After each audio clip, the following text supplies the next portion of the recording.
Trang chủ cho lễ tạ ơn mùa thu kéo theo mùa hè hàng năm, mang đến những ngày trong lành và tươi mát với những làn gió thơm mùi rượu táo và những cơn ớn lạnh chạy dọc sống lưng Kit. Đó là mùa yêu thích của cô ấy và luôn luôn như vậy, cô ấy ngẫm nghĩ, hít thở một ngày đẹp trời khi cô ấy đóng sầm cửa xe và bước về ngôi nhà cũ, bầu trời hiện ra với màu xanh lam đằng sau nó, mặc dù một ngân hàng mây xám đang xây dựng ở đường chân trời. Giá như cô ấy có thể tận hưởng nó một cách đúng đắn. Những chiếc lá nâu nứt dưới chân, gió giật mạnh chiếc khăn quàng cổ của cô, những dải màu xám và đỏ anh đào chạy dọc sợi len, và cô giữ chặt nó bằng bàn tay còn lại của mình, khi người kia nắm chặt một thứ gia vị pha cà phê không phải bí ngô, nhưng vẫn ấm áp thích hợp trong bàn tay đeo găng của cô. Những chiếc lá rơi lăn lóc trên bãi cỏ nhếch nhác. Ngôi nhà, viên gạch Chicago với đôi mắt mở trừng trừng, trống rỗng, nhìn chằm chằm vào bóng dáng cô đang đến gần như một bóng ma phản đối. Kit đáp lại ánh mắt khinh bỉ bằng một sự ngạc nhiên gần như tắt thở, cuối cùng cũng được đối mặt với ngôi nhà trong mơ của cô. Mỗi đêm tuần trước ngôi nhà hiện lên trong giấc mơ của cô, giống như trong những bức tranh trên trang bất động sản. Nhưng luôn sáng hơn một chút, sáng bóng hơn một chút và cảnh quan tươi mới. Mỗi đêm, cô ấy đi đến đó giống như bây giờ, bước lên và cố gắng nhìn bên trong cửa sổ, cuối cùng bỏ việc trì trệ và mở cửa. Đôi khi cánh cửa không nhúc nhích, đôi khi trời quá tối để không thể nhìn thấy, và đôi khi cô vừa thức dậy trước khi có thể vượt qua ngưỡng cửa, cô ấy không bao giờ vào được bên trong ngôi nhà thực đầu tiên của mình. Tuy nhiên, bây giờ cô ấy cuối cùng cũng làm được tỉnh táo hoàn toàn. Kit lắc chìa khóa trong ổ khóa, nhấp và bật ra và cuối cùng là nhà cánh cửa lớn phía trước, nó mở ra mà không cần chạm và Kit bước vào bên trong. Đôi giày của cô vang vọng trong bầu không khí u ám trống rỗng, dội từ tường này sang tường khác, không bị che bởi người hoặc đồ đạc. Đó không phải là không gian vui vẻ mà cô ấy mong đợi. Dưới bất kỳ hình thức nào, nhưng cô ấy quyết tâm không bỏ cuộc sớm như vậy. Hoàn cảnh khó khăn và ngôi nhà đáng thất vọng không thể khiến cô ấy thất vọng. Cần sự thoải mái ấm áp như sữa của một ly latte ngon, Kit nhấp một ngụm từ cốc và tinh thần phấn chấn hơn một chút thì kéo chiếc khăn len của cô ấy ra. Không có móc áo khoác trên tường, vì vậy cô ấy treo nó trên tay nắm cửa. Sau đó là áo khoác của mình, nhà có nhiều nếp nhưng áo len của cô ấy có thể chịu được. Cô ấy nên bắt đầu, cô ấy biết điều đó, nhưng trong một vài khoảnh khắc dừng lại, cô ấy chỉ nhìn xung quanh tìm cách di chuyển. Cũng có thể tự làm quen với cách bố trí, cô ấy quyết định, như vậy sau này cô ấy sẽ không bị lẫn. Cô ấy lớn lên trong một ngôi nhà với những anh chị em đang la hét. Và không có ai hoặc bất cứ thứ gì để lấp đầy nó, nơi đây giống như một thị trấn ma. Mẹ cô ấy không thể hiểu tại sao Kit lại mua ngôi nhà cổ kính này, cô ấy là một đứa trẻ ngoan, với điểm số hoàn hảo thẳng vào đại học cộng đồng và cách cư xử gọn gàng. Nhưng vẻ đẹp tàn tạ của Milwaukee, được bán rẻ sau nhiều tháng trên thị trường, là tấm vé giúp Kit rời quê hương cụt của cô với nhiều bỏ hơn người. Cô sẽ không để nó trôi đi. Tôi có thể làm điều này, bất cứ điều gì mẹ nghĩ. Tôi có thể làm điều này một mình, cô lẩm bẩm, ước gì mình có vẻ dũng cảm hơn, kiên quyết hơn. Sự rộng lớn trống rỗng của ngôi nhà mơ ước của cô ấy khiến giọng nói của cô ấy trở nên run rẩy bất định mà cô ấy chưa từng nghe thấy bao giờ. Tầng trệt là bánh mì nướng nguyên cám. Kit ghi chú lại những thiết bị nhà bếp cổ và tự hỏi liệu cô ấy có đủ chỗ trong ngân sách cho những cái mới hay không, có lẽ là không. Vì vậy cô ấy sẽ phải làm với những thứ này. Trên đường lên tầng 2, cầu thang rên rỉ dưới sức nặng thận trọng của cô. Lan can lung lay khi cô đặt tay lên, và cánh cửa phòng ngủ kêu to vì bản lề đói dầu khi cô nhìn vào bên trong. Một căn phòng trống, màu trắng, không có nhân vật hoặc điểm ưa thích nào. Em gái cô ấy sẽ mang những đồ đạc nhỏ bé Kit sở hữu vào ngày mai, nhưng cho đến lúc đó, cô ấy bị mắc kẹt với một chiếc túi ngủ. Trên gác xếp, cửa này xấu hơn cửa phòng ngủ, bên trong chật chội nhưng trần trụi. Một vài chiếc hộp không cần thiết của những người chủ trước, vài in bụi trên mọi thứ, mạng nhện rách dưới băng qua không gian hẹp, khác với điều đó, nó trống rỗng. Run rẩy trong môi trường tối và lạnh giá, Kit chui xuống dưới mạng nhện để đến cửa sổ đơn độc ở phía đối diện của căn phòng. Khi cô ấy tăng bóng râm, ánh nắng mùa thu trong lành tràn qua tấm kính, tạo ra một ánh sáng ít đe dọa hơn một chút trên gác mái. Tốt, cô rót một ly cà phê khác, đặt một tay lên hông và khảo sát những điểm tốt của căn phòng. Sau khi được dọn dẹp, chứng sợ nhện của cô rùng mình khi nghĩ đến việc dọn dẹp nơi này, đó sẽ là một nơi ấm cúng, vui vẻ, một nơi tuyệt vời để ngồi và uống những xô cà phê. Bây giờ nó trông có vẻ hơi buồn tẻ, nhưng nó có xương tốt. Kit quyết định lướt qua một cụm từ mà cô ấy đã nghe thấy trên các buổi trình diễn sửa chữa nhà cửa. Cô ấy sẽ cần ghé qua Target và chọn thêm một số vật dụng dọn dẹp, thêm một món đồ khác vào danh sách việc cần làm của mình. quay lại bên ngoài, gió cuốn lấy cô ấy không biết gì và hất tung mái tóc màu nâu lông vũ quanh đầu cô ấy.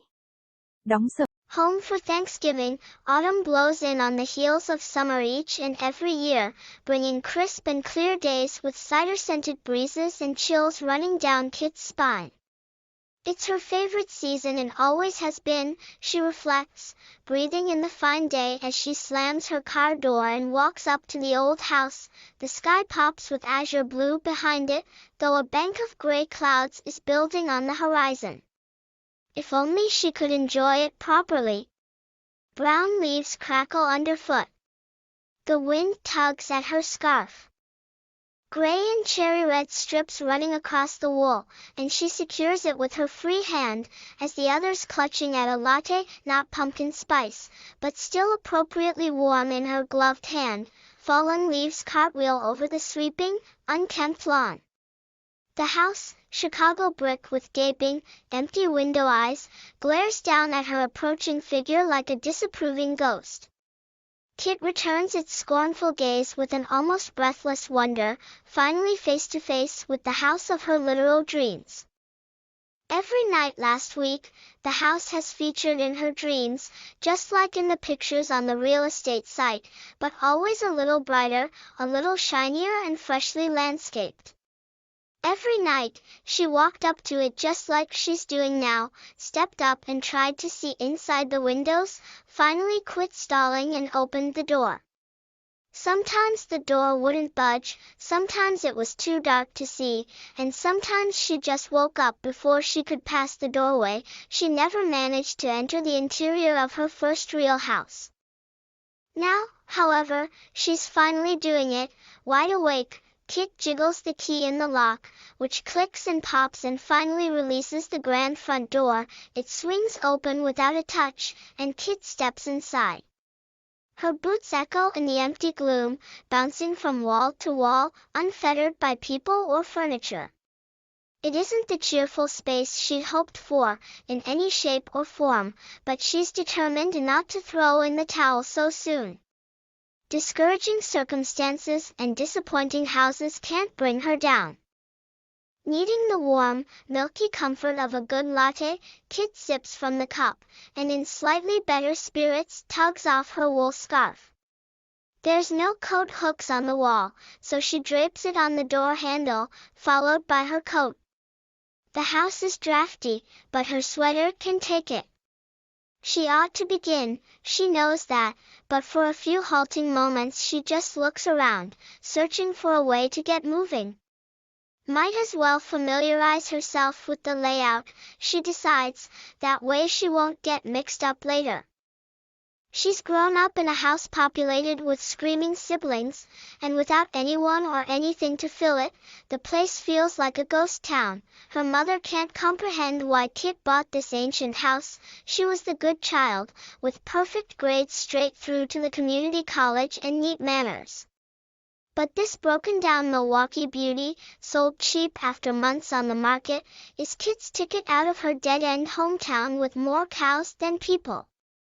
She wasn't going to let it slip away. I can do this, whatever Mom thinks. I can do this on my own, she mutters, wishing she sounded braver, more determined. The empty enormity of her dream home places an uncertain quaver in her voice that she hasn't heard before. The ground floor is plain as whole wheat toast. Kit notes the ancient kitchen appliances, and wonders if she has room in her budget for new ones. Probably not, so she'll have to make do with these. On her way to the second floor, the stairs groan under her cautious weight. The railing wobbles when she places a hand on it, and the bedroom door shrieks with hinges starving for oil as she peeks inside. A blank, white room, boasting no character or points of interest. Her sister is bringing what little furniture Kit owns tomorrow, but until then, she's stuck with a sleeping bag, on to the attic. This door is worse than the bedrooms, and the inside is cramped but bare. A few boxes unneeded by the previous owners, inches of dust on everything, ragged spiderwebs crossing the narrow space. Other than that, it's empty. Shivering in the dark, cold environment, Kit ducks under webs to reach the solitary window on the opposite side of the room. When she raises the shade, clean autumn sunlight pours through the glass, casting a slightly less threatening glow over the attic. Well, she downs another swig of coffee, one hand on her hip, and surveys the good points of the room. Once cleaned up, her arachnophobia shudders at the thought of cleaning this place. It'll be a cozy, cheerful little spot, a nice place to sit and drink buckets of coffee. It might look a little dreary right now, but it has good bones, Kit decides, swiping a phrase she's heard on home renovation shows. She'll need to stop by Target and pick up some more cleaning supplies, adding another item to her mental to-do list. Back outside, the wind catches her unawares and whips her feather brown hair all around her head, slamming the doorbell.